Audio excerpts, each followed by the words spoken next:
भोपाल के एक बड़े सुंदर रचयिता हुए। उन्होंने एक बेटी पर बहुत ही मार्मिक एक प्रसंग लिखा। एक बेटी अपने पिता को याद करके कहती है कि सच बात पूछती हूँ बताओ न बाबूजी, सच बात पूछती हूँ बताओ न बाबूजी, छुपाओ न बाबूजी, क्या याद मेरी आती नहीं। अपने पिता के लिए वो जब बैठ करके उसे याद करती है तो कहती है क्या आपको मेरी याद नहीं आती? आप इस बात को छुपाना नहीं। वो बेटी अपने बचपन को याद करके कहती है कि पैदा हुई घर में मेरे मातम सा छाया था। जब मैं घर में पैदा हुई तो कोई खुश नहीं था, सब दुखित हो गए, बेटी हुई है। पैदा हुई घर में मेरे मातम सा छाया था, लेकिन पापा तेरे खुश थे मुझे माँ ने बताया था।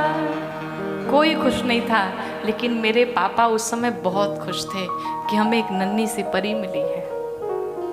और इतना ही नहीं, कहती है कि ले के नाम प्यार जताते भी मुझे थे, ले के नाम प्यार जताते भी मुझे थे, आते थे कहीं से तो बुलाते भी मुझे थे।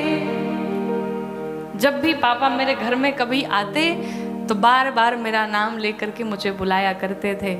कोई भी बात होती, पानी मांगना हो, भोजन मांगना हो, तो बार बार वो मुझसे ही मांगते थे, मुझे ही लाड दुलार करते थे। अब कहती है कि मैं हूं नहीं तो किसको बुलाते हो बाबूजी, बताओ न बाबूजी, क्या याद मेरी आती नहीं। अब मैं नहीं हूं तो आपको मेरी याद नहीं आती, अब किससे मांगते हो? अब कौन है? आगे कहती है कि हर जिद मेरी पूरी हुई, हर बात मानते। मेरी हर जिद पूरी की मेरे पापा ने, भले उनके पास पैसे ना रहे हों, लेकिन अगर मेरे मुंह से निकल गया कि मुझे ये चाहिए तो मेरे पापा कहीं ना कहीं से उसकी व्यवस्था अवश्य करते थे। हर जिद मेरी पूरी हुई, हर बात मानते। बेटी थी मगर बेटों से ज्यादा थे जानते। मैं बेटी तो थी, लेकिन मेरे पापा ने मुझे बेटों जैसा प्यार दिया, मुझे बेटों जैसा दुलार दिया। घर में कभी होली कभी दीपावली आई, घर में कभी होली कभी दीपावली आई। सैंडल भी मेरी आई, मेरी फ्रॉक भी आई। जब भी कभी घर में त्योहार पड़े तो मेरे पापा पहले से ही व्यवस्था कर देते थे कि अब त्योहार आ रहे हैं, हमारी बिटिया के लिए सुंदर से फ्रॉक चाहिए, उसे हर चीज़ चाहिए। हमारी पूरी तैयारी हमें सजा करके रखा करते थे। लेकिन अब अपने लिए गंजी भी ना लाते थे बाबूजी, अपने लिए गंजी भी ना लाते थे बाबूजी, बताओ न बाबूजी, क्या याद मेरी आती नहीं। हम सबकी व्यवस्था कर देते थे, लेकिन उनके लिए कुछ मिले ना मिले उन्हें इस चीज की कोई परवाह नहीं रहती थी। आगे कितना सुंदर भाव है कि सारी उम्र खर्चे में कमाई में लगा दी। पूरे जीवन भर कमाते रहे, घर के खर्चों में हम सबको पढ़ाने लिखाने में लगा दिया। सारी उम्र खर्चे में कमाई में लगा दी।